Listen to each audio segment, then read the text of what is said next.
Good morning student. आज हम standard 9 का हिंदी विषय पढ़ेंगे।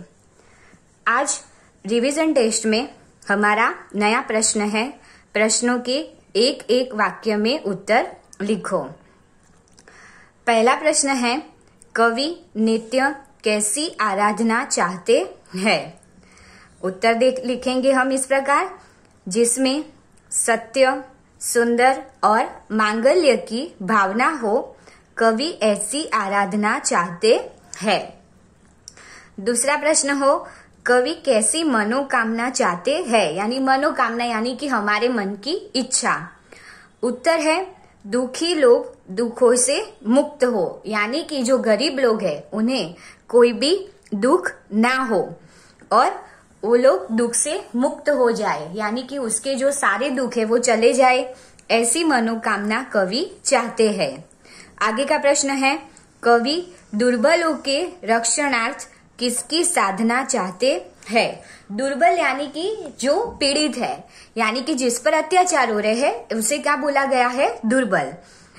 तो उत्तर आएगा, कवि दुर्बलों के रक्षणार्थ पौरुष की साधना चाहते हैं, यानी कि शक्तिशाली इंसान जो उन लोगों को बचा सके, उनका रक्षण कर सके। तो उसके लिए इधर नया शब्द लिया गया है, वो है पौरुष। तो पौरुष की साधना चाहते हैं। आगे का प्रश्न है, कवि किसकी अभ्यर्थना करते हैं? अभ्यर्थना यानी कि प्रार्थना, विनंती। तो उत्तर है, कवि सबके जीवन में नया प्रकाश आने की अभ्यर्थना करते हैं। अब नया प्रकाश यानी कि जो दुख दर्द है वो दूर चले जाए, जो गम है वो इंसान के जीवन में से दूर हो जाए और नया सवेरा आए, यानी कि खुशी मिले, कुछ नया अच्छा काम करे, मेहनत करके अपना लक्ष्य हासिल करे, ऐसी अभ्यर्थना यानी कि प्रार्थना कवि करते हैं। आगे का प्रश्न है, कवि कैसी बंधुता की कामना करते हैं?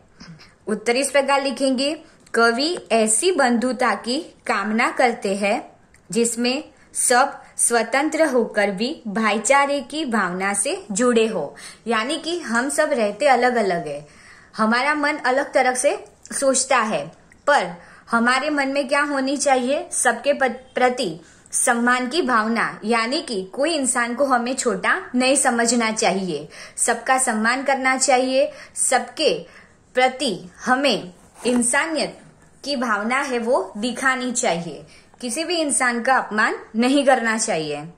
आगे का प्रश्न है, शिशुपाल किस अवसर की तलाश में था? अब शिशुपाल कौन था? तो एक ब्राह्मण युवक था जो हमने न्याय मंत्री वाले इकाई में पढ़ा था। अब उसे किसकी तलाश थी? शिशुपाल सच्चा न्याय कैसा होता है यह दिखाने के अवसर की तलाश में था।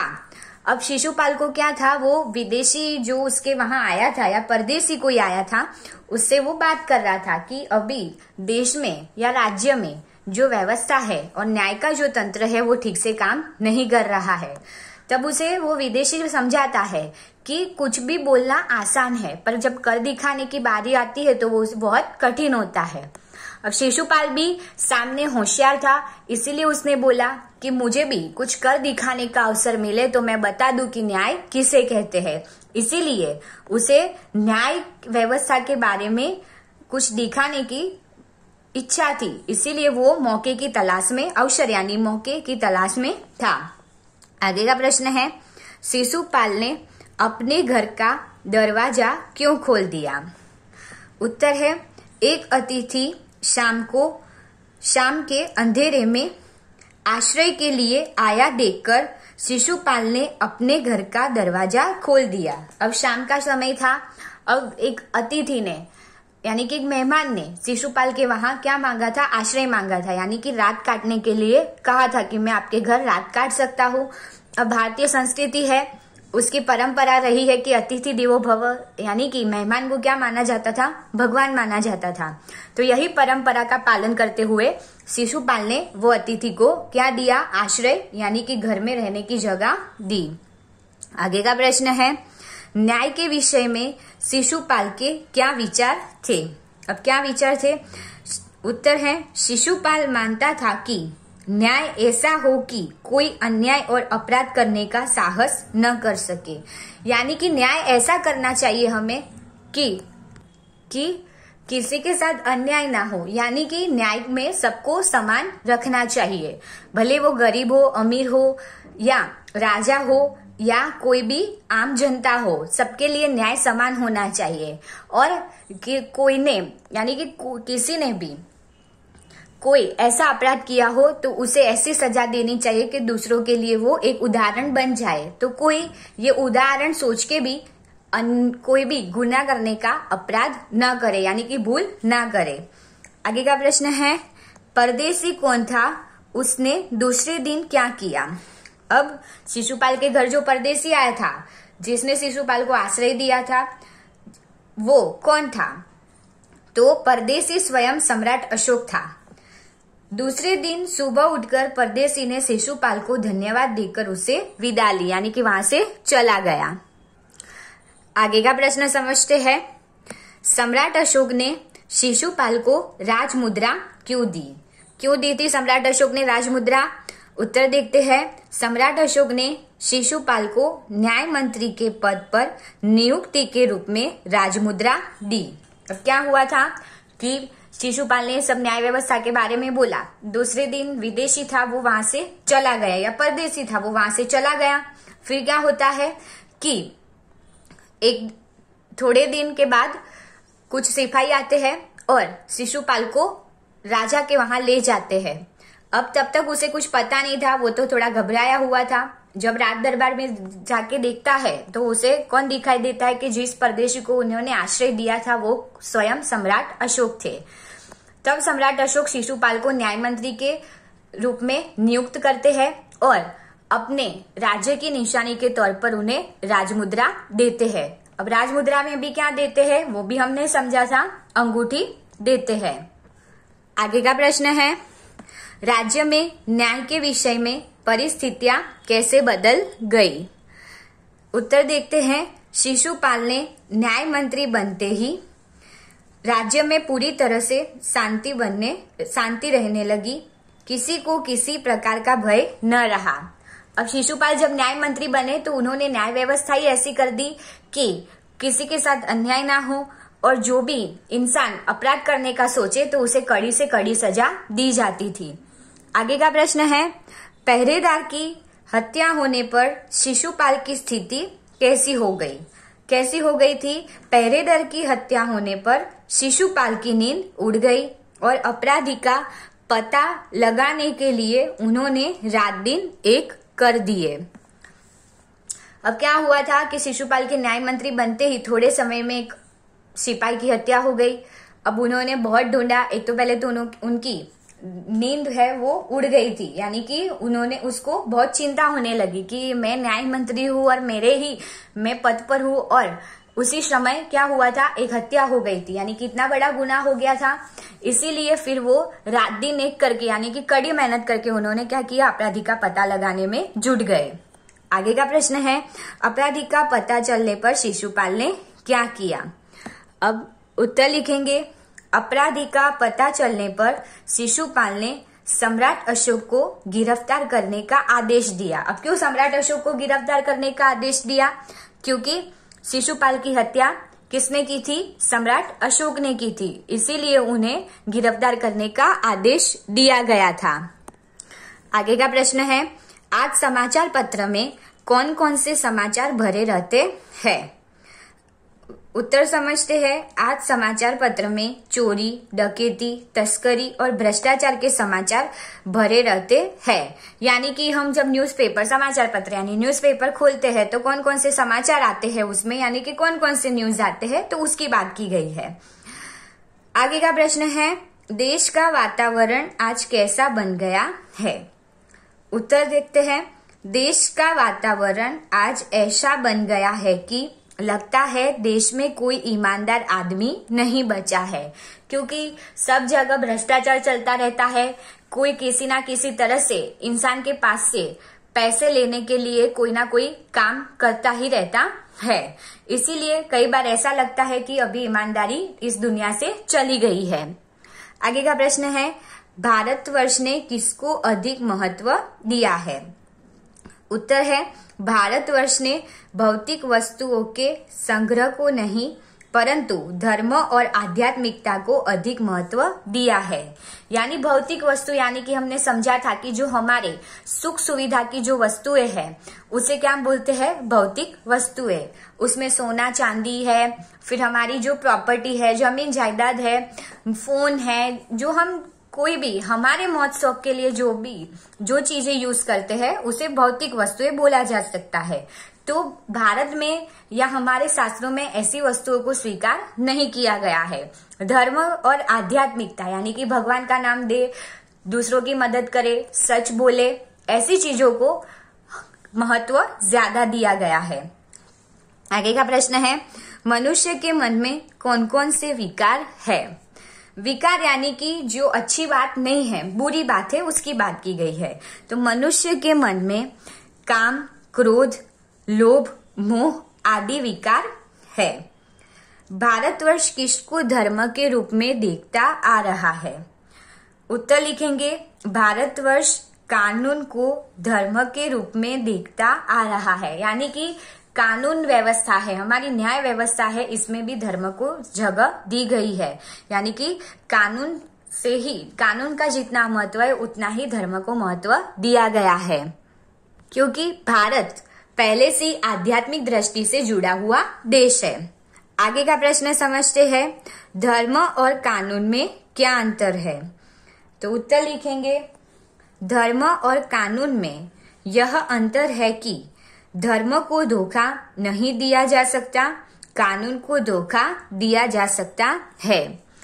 यानी कि धर्म है तो उसमें सच बात है, दो लोगों की मदद करने की बात है, झूठ नहीं बोलना चाहिए, हमेशा सत्य का ही पालन करना चाहिए, दूसरों का मन कभी भी खट्टा नहीं करना चाहिए। यानी कि किसी को भी हमारे बोलने से कुछ भी दुख हो ऐसा हमें नहीं बोलना चाहिए।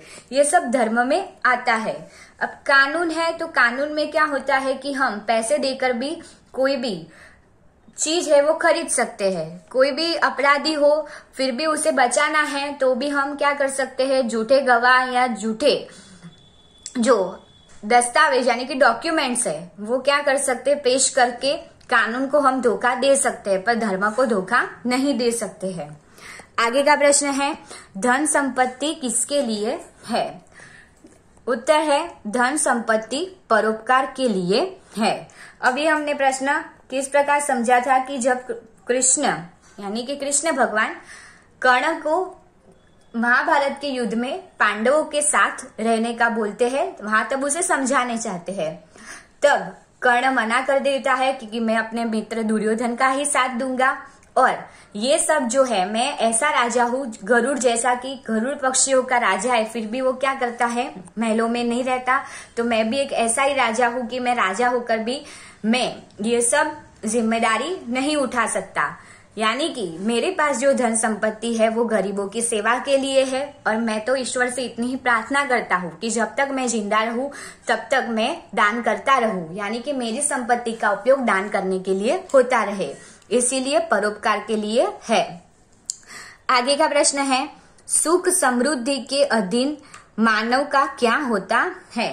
यानी कि सुख समृद्धि पाकर इंसान कैसा बन जाता है? सुख समृद्धि के अधीन मानव का तेज प्रभाव दिन प्रतिदिन क्षीण यानी कि कम होता जाता है और उनकी दुर्दशा होती है, यानी कि बुरी परिस्थिति।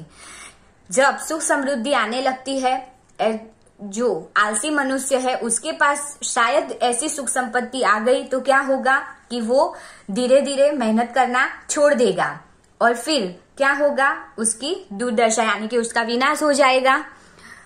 आगे का प्रश्न है, फणीबंद से कौन छुड़ाते हैं? फणीबंद यानी कि जो नागपाश जैसा एक शस्त्र आता है उसकी बात हो रही है। तो उत्तर है, फणीबंद से गरुड़ जैसे साहसी और वीर पुरुष ही छुड़ाते हैं। आगे का प्रश्न है, कर्ण की एकमात्र इच्छा क्या है? उत्तर है, कर्ण की एकमात्र इच्छा है कि उसके हाथों से सदा दान की निर्मल सरिता बहती रहे और निर्धनों के दुख हरती रहे। जो हमने पहले ही बोला, मैंने आपको समझाया था कि कर्ण की क्या इच्छा है कि वो ईश्वर से यही प्रार्थना करते हैं कि मैं अंतिम सांस तक गरीबों का ही भला करता रहूं। मेरे पास जितनी संपत्ति है वो क्या करूं, उन लोगों को मैं दान करता रहूं। आगे का प्रश्न समझते हैं।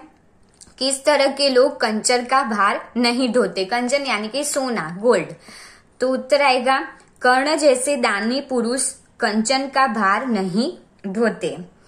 यानी कि उन लोग, कर्ण को क्या है कि कर्ण को कोई भी प्रकार की लालच नहीं थी। उसे तो सिर्फ लोगों के लिए भला काम ही करना था, भलाई के काम में ही अपनी सुख संपत्ति का इस्तेमाल करना था। आगे का प्रश्न है, कर्ण को कौन सा अहिपाश काटना है? उत्तर आएगा कर्ण को दुर्योधन पर आई विपत्ति रूपी अहिपाश काटना है। यानी कि कर्ण ने मित्र दुर्योधन को वचन दिया था कि मैं युद्ध में तुम्हारी रक्षा करूंगा। आगे का प्रश्न है, वैभव हेतु ललचाने का क्या परिणाम होता है? उत्तर है वैभव हेतु ललचाने का यह परिणाम होता है कि वह लालची मनुष्य को नष्ट कर देता है। यानी कि क्या होता है कि हम किसी भौतिक संपत्ति के पीछे पागल हो जाते हैं तो क्या होता है कि हमारा वो पतन का कारण बन जाती है। यानी कि वो लालची मनुष्य को नष्ट कर देती है। आगे का प्रश्न है, रानी लक्ष्मीबाई की चिंता का क्या कारण था? उत्तर लिखेंगे रानी लक्ष्मीबाई की चिंता का यह कारण था कि बहुत प्रयत्न करने के बाद भी स्वराज्य उनके हाथ में नहीं आ रहा था। अब क्या हुआ था कि जो अंग्रेज थे उन्होंने रानी का राज्य है वो छीन लिया था। अब रानी लक्ष्मीबाई ने बहुत सारे युद्ध किए, फिर भी वो अंग्रेजों के पास से अपना जो राज्य है, झांसी है, वो उसे वापस नहीं ले सकती थी। इसीलिए उनको दुख हो रहा था, उनको चिंता थी कि मुझे स्वराज्य मिलेगा या नहीं मिलेगा। आगे का प्रश्न है, रानी लक्ष्मीबाई ने क्या प्रतिज्ञा की थी? क्या प्रतिज्ञा की थी वो देखते हैं।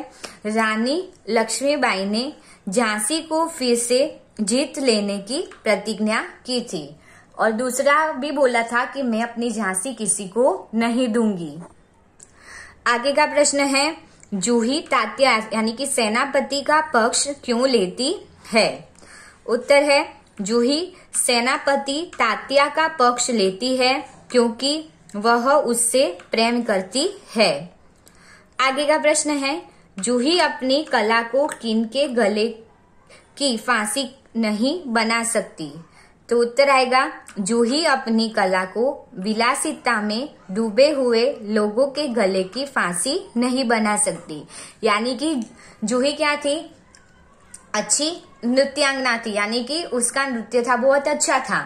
अब उसका काम था कि दूसरों को नृत्य से प्रभावित करे, पर उसे क्या था कि जो मेरे नाचने से स्वराज्य मिल सकता है तो मैं नाचने के लिए भी तैयार हूँ, पर मैं ऐसे लोगों के सामने नहीं नाचूंगी कि जो पहले से ही विलासिता में यानी कि ऐशो आराम में डूब गए हैं, जिसको अपने राज्य की या स्वराज्य लेने की कोई चिंता नहीं है। तो मैं ऐसे लोगों के सामने नहीं नाचूंगी, यानी कि अपनी कला नहीं दिखाऊंगी।